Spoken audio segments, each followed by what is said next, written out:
Yo, what is going on, guys? This is Jonathan, and today I'm back with another video. I know it has been quite a while, quite the minute that I have not uploaded, right? And there's a reason for that. There's a couple reasons for that. One, we had people staying at our house. My wife's brother was staying here.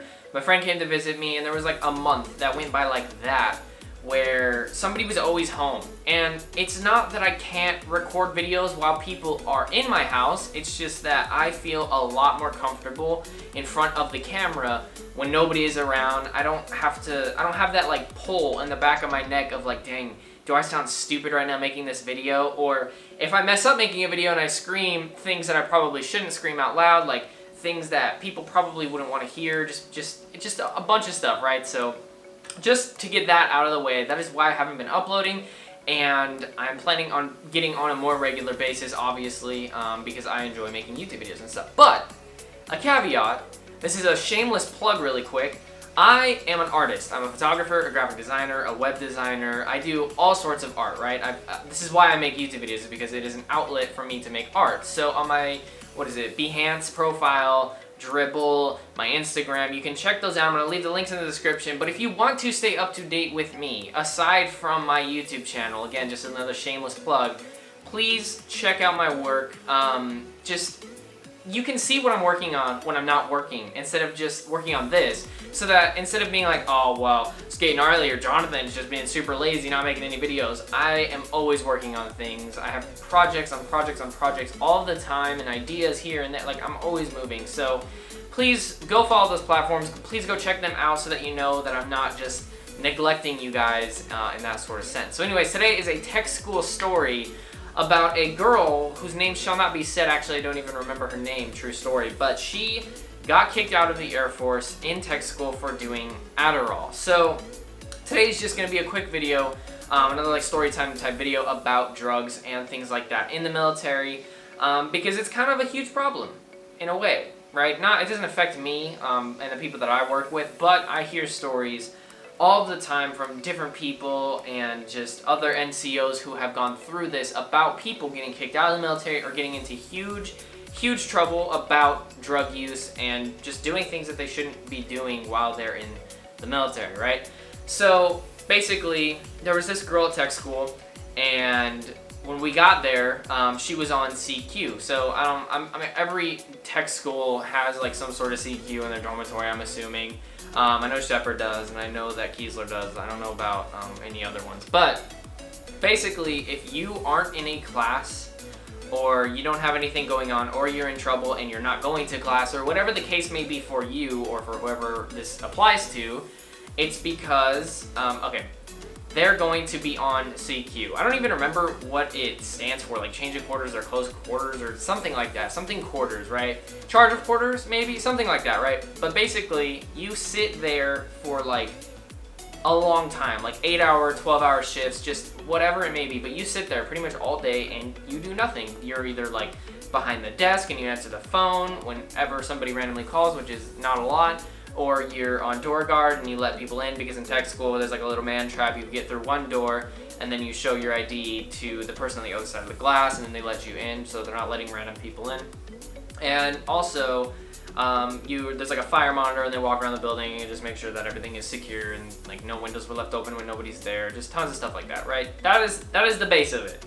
When you're not in class or you're in trouble or whatever, you're gonna be on CQ. Like one time I got in trouble for being late to formation, so they put me on CQ. Basically in tech school, if you get a 341 pulled, you either did something really wrong and you're going to get in huge trouble, or they're just going to put you on CQ. So like you're going to be on a weekend shift, so you're losing pretty much like a Saturday morning or a Saturday night of sleep or a Sunday night of sleep, whatever it may be. So basically this girl had gotten in trouble for doing Adderall. I don't know how she got the Adderall. I don't know how she got caught doing Adderall. I know how she got, I don't know, I didn't know if like they found the Adderall or if she got drug tested, but I just remember that she did get drug tested. But the same thing would have happened if they would have found the Adderall, so it doesn't really make a difference. But they drug tested her because I got randomly drug tested in tech school too. It happens. I also have a friend in the military right now who hasn't been drug tested at all since he got to BMT, because they do that drug test there too. But it's literally completely random. Like there's actually like this whole like random algorithm to it all and stuff like that. But I have been drug tested quite a bit since I've been in the military, and I don't know if it's because I'm from Colorado or not, but I mean, I guess that would make sense, but it's supposed to be random, and if you like look it up online, it is random, so I'm not really sure. But anyways, this girl was doing Adderall, she got caught, and she got kicked out. But the thing about getting kicked out of tech school, and the thing about getting kicked out of the military in general, is it's not like you get caught, you get a slap on the wrist, and then you get the punishment. There are tons and tons and tons of things and meetings and just tons of stuff you have to do because you got caught. Like, not only did she just get kicked out, but she was on CQ, wasting a bunch of her time, losing tons of sleep, just getting super annoyed, sitting at a door, letting people in all day. 2, she had to have like meetings with like the commander over and over and over, and talking to MTLs over and over and over, and it's not like a good meeting where it's like, hey, how you doing, sir? Like, you doing good? Good. How's your family? Like, it's not like that. It's like, you're kind of dumb. You did drugs. You know you weren't supposed to do drugs, so now we have to find out why you did drugs. If like you're mentally okay, you have to go do this and this and this and this and do this paperwork and this paperwork and this paperwork.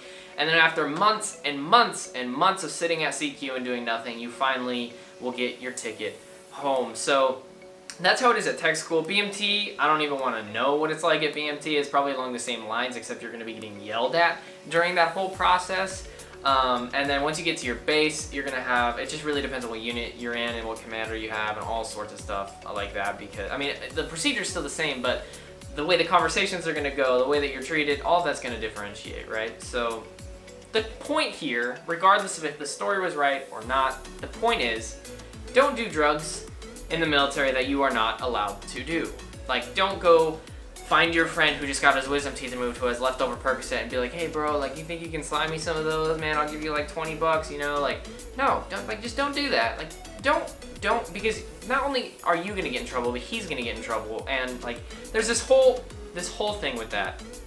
People will get their tonsils removed in tech school and wisdom teeth, whatever, and then they get Percocet, and then they give some of their friends, and then they get in trouble. Or they get to their base and they get their wisdom teeth from out, and they give Percocet to their friends, and then they get in trouble. So there's all sorts of stuff like that, but you just don't want to do it. Don't do crack in the Air Force. Don't do meth in the Air Force. Don't smoke weed in the Air Force. Like, the thing is like, you know what you signed up for. You volunteered for this.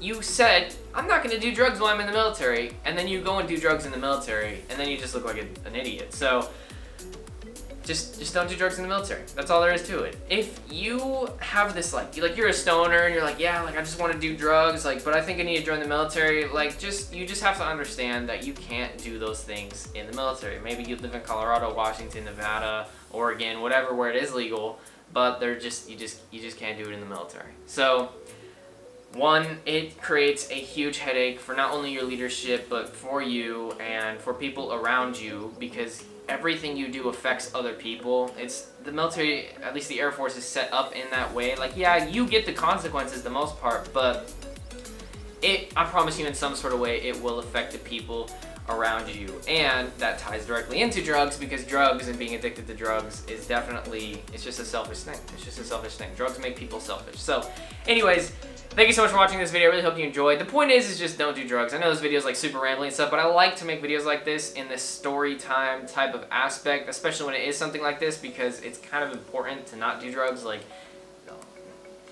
it depends on your job, obviously, but a lot of things that we do in the military can affect other people in a huge way and in little ways. Like somebody who is deployed, like if somebody were working on some sort of website or something that person deployed was using for their job, and you are freaking high at work or something like that, right? And you mess it up, or whatever the case may be, it affects other people. So the point is just don't do drugs. So anyways, again, I'm just going to end this. Thank you so much for watching. I really hope you enjoyed this video. I am still planning on making tons and tons and tons of videos, so don't forget to hit that subscribe button and leave a comment of your ship date and any questions that you may have for me down below. And again, the links to my graphic design and photography and all sorts of stuff like that are down below, so don't forget to check those out too, so you can stay connected with me when I'm not uploading videos. So anyways, again, thank you so much for watching, and peace out.